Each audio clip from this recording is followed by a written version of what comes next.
ज्यादा अत्याचार हुए हैं, इतने ज्यादा सबूत मौजूद हैं कि अगर इतनी सी भी बात की जाएगी ना तो कोई भी जज, कोई भी अदालत इस बच्ची के ही पक्ष में फैसला देगी। अपराधी कहीं से भी छूट जाएगा, उसका गिरोह तुरंत सक्रिय हो जाएगा। और मुझे लगता है ये सिर्फ इस पीड़िता की जीत नहीं है, उस हर पीड़िता की जीत है और उस महिला की जीत है, उस बेटी की जीत है जो अपने न्याय की लड़ाई को छोड़ देती है या वो सोचती है कि हमें न्याय मिलेगा ही नहीं तो हम रिपोर्ट ही नहीं करते। सर, जो सुप्रीम कोर्ट ने आज स्टे किया है, इसको आप कैसे देखते हैं? देखिए, किसी ये बच्ची जो थी और इसका परिवार मुझसे ये रोज पूछ रहा था कि क्या अब हम अगले 5 मिनट जिंदा रहेंगे या नहीं रहेंगे। अब कम से कम मैं इन्हें ये बता सकता हूं कि आपके पास अभी बहुत छोटी सी रिलीफ मिली है।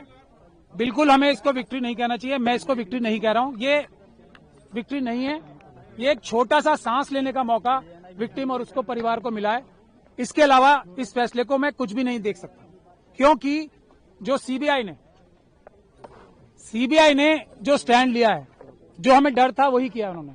बहुत लिमिटेड पॉइंट पे स्टैंड लिया है उन्होंने, और जो हमारे सबसे मजबूत ग्राउंड थे उनको रेज ही नहीं किया, जो जजमेंट में भी मौजूद हैं।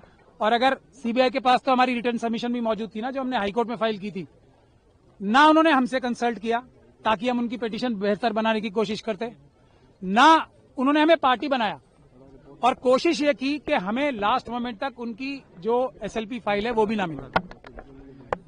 तब आज भी, लेकिन मैंने आपको पहले भी कहा है, इस बच्ची और इसके परिवार के खिलाफ इतने ज्यादा अत्याचार हुए हैं, इतने ज्यादा सबूत मौजूद हैं कि अगर इतनी सी भी बात की जाएगी ना तो कोई भी जज, कोई भी अदालत इस बच्ची के ही पक्ष में फैसला देगी।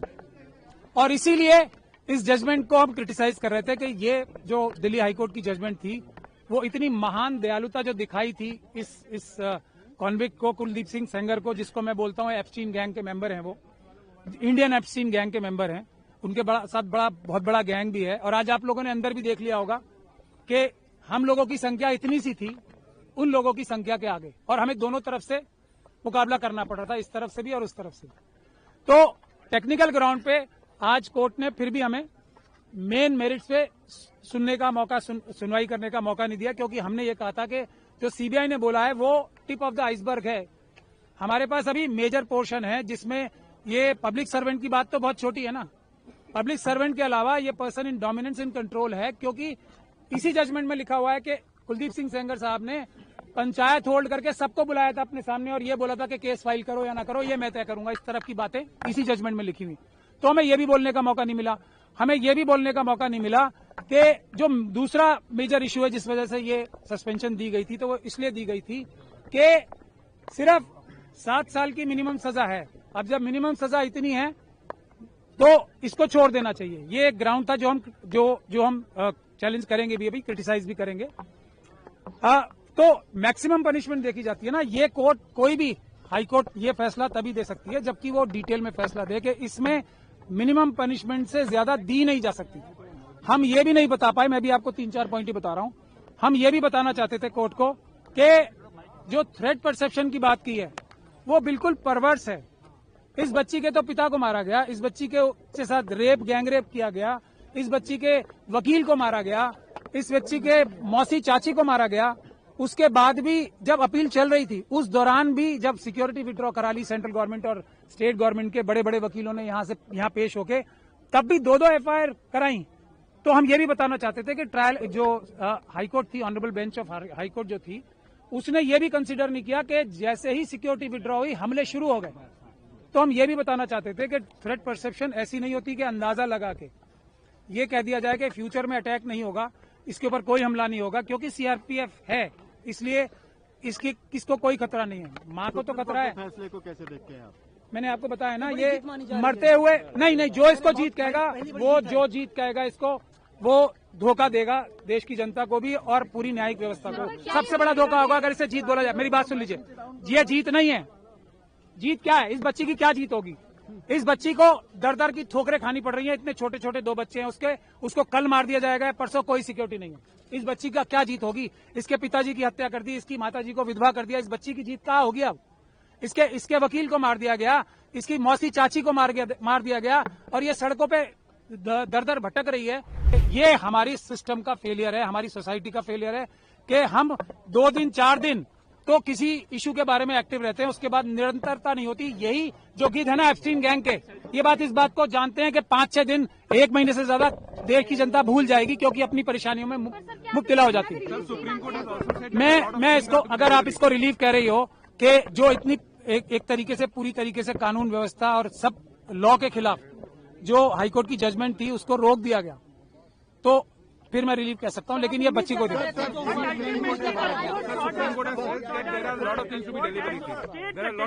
नो, मैं एक चीज जो इन्होंने पूछा, मैं गजेंद्र भाई का धन्यवाद कर, आपने एक मिनट मैं इनकी बात का जवाब दे दूं। बहुत अच्छा सवाल पूछा आपने। हम उम्मीद ये कर रहे थे कि एक सुओ मोटो जो सुप्रीम कोर्ट ने संज्ञान ले रखा था सभी बच्चियों के बारे में, जो छोटी बच्चियां हैं उनके रेप और मर्डर्स के बारे में, उसको रिवाइव हम कम से कम करा देते, लेकिन हमारी सुनवाई नहीं हुई। हम कम से कम वो तो चाहते थे ना कि जो एक बड़ा केस चल रहा है पूरे देश की बच्चियों के लिए, कम से कम वो रिवाइव हो जाता, क्योंकि वो पुरानी बेंच ने अभी रिसेंटली बंद ही कर दिया। मतलब देश की सारी बच्चियां खतरे में थी, सुप्रीम कोर्ट ने माना। अब वो रिवाइव करने के लिए हमें दोबारा एप्लीकेशन लगानी पड़ेगी। ये इन बच्चियों की, इनके परिवारों की सबसे बड़ी प्रॉब्लम होती है। दे दिया है, उसके लिए आज क्या बताएं? सुप्रीम कोर्ट को धन्यवाद, देश के न्यायपालिका को धन्यवाद। विक्टिम परिवार को पूरा ये आशंका है कि अगर अपराधी कहीं से भी छूट जाएगा, उसका गिरोह तुरंत सक्रिय हो जाएगा और अलग तरीके से उसका मोटिवेशन जो बढ़ेगा, उसके गिरोह के लोगों का बढ़ेगा। जो बचे खुचे परिवार के लोग हैं उसको भी मार और मिटा दिया जाएगा। विक्टिम के चाचा हैं, किस प्रकार के? विक्टिम के चाचा का मैं वकील हूं। उनके ऊपर और भी उनके प्रॉपर्टी को बर्बाद करने के लिए, उनके चीज़ों को तरीके के ख़त्म करने के लिए, फाइनेंशियली तो बैकबोन को तोड़ने के लिए ये दबाव बना था। अभी भी उनके परिवार पे उनका जो माइनर बच्चा है जिसकी आइडेंटिटी डिस्क्लोज नहीं कर सकती है, उसको स्कूल से निकाल दिया जा रहा है, उसके स्कूल में रजिस्ट्रेशन नहीं हो रहा है। ये आपने मेंशन किया था कोर्ट में? ये कोर्ट में ये सेपरेट मैटर है, उसके लिए हम लोग जो प्रोसीजर है वो लोग हम स्टार्ट कर रहे हैं। जिस प्रकार का जजमेंट आया, जिस प्रकार का ऑर्डर आया है, दिल्ली हाईकोर्ट के फैसले को जो है वो पलट दिया गया, कैसे देखते हैं? मुझे खुशी है, मैं सत्यमेव जयते ही बोलना चाहूँगी और मैं चाहती हूँ कि हमारे देश की जिस जनता का सहयोग रहा इस बिटिया के साथ, आप लोगों का तो सबसे ज़्यादा सहयोग रहा, मीडिया बंधुओं का तो सबसे ज़्यादा सहयोग रहा और डे 1 से आप लोग सपोर्ट कर रहे हैं इस पीड़िता को, उसकी वजह से। और स्पेशली सुप्रीम कोर्ट ने भी बहुत सेंसिटिविटी से इसको डील किया है, हमें इस चीज़ को अप्रिशिएट करना चाहिए। हाई कोर्ट का ऑर्डर बहुत गलत था और सुप्रीम कोर्ट ने इस बात को समझा, और ना कि समझा, एक कदम आगे बढ़कर बहुत सारे पॉइंट्स उन्होंने बताए हैं जो कि आपसे शेयर कर लिए जाएंगे। और मुझे लगता है ये सिर्फ इस पीड़िता की जीत नहीं है, उस हर पीड़िता की जीत है और उस महिला की जीत है, उस बेटी की जीत है जो अपने न्याय की लड़ाई को छोड़ देती है, या वो सोचती है कि हमें न्याय मिलेगा ही नहीं तो हम रिपोर्ट ही नहीं करते। तो अब रिपोर्टिंग होएगी और हमारी बेटियों में जो आश्वासन आएगा कि हाँ, हमें अगर हमारे साथ कुछ गलत होता है तो हमें इसको बताना है। कहीं ना कहीं सीबीआई ने जिस प्रकार की दलीलें दी थी उसको कंसिडर किया गया, और जिस प्रकार से विक्टिम की पीड़ा थी सुप्रीम कोर्ट ने उस चीज़ को एक्नॉलेज की, और निश्चित रूप से उसी का असर देखने को। जी बिल्कुल, सुप्रीम कोर्ट ने बहुत सेंसिटिव स्टैंड लिया है इस बार। मैं बहुत खुश हूँ और मैं बहुत आभारी हूँ, और पीड़िता भी आभारी है, और आप सभी का सहयोग। पीड़िता को सुरक्षा मिलनी चाहिए। पीड़िता को ऑलरेडी सुरक्षा मिली हुई है, उसके पूरे परिवार को नहीं मिली हुई है, पर अब हम मांग करेंगे जो उनके साथ जुड़े हुए लोग हैं उनको भी सुरक्षा मिलनी चाहिए, हम पूछेंगे।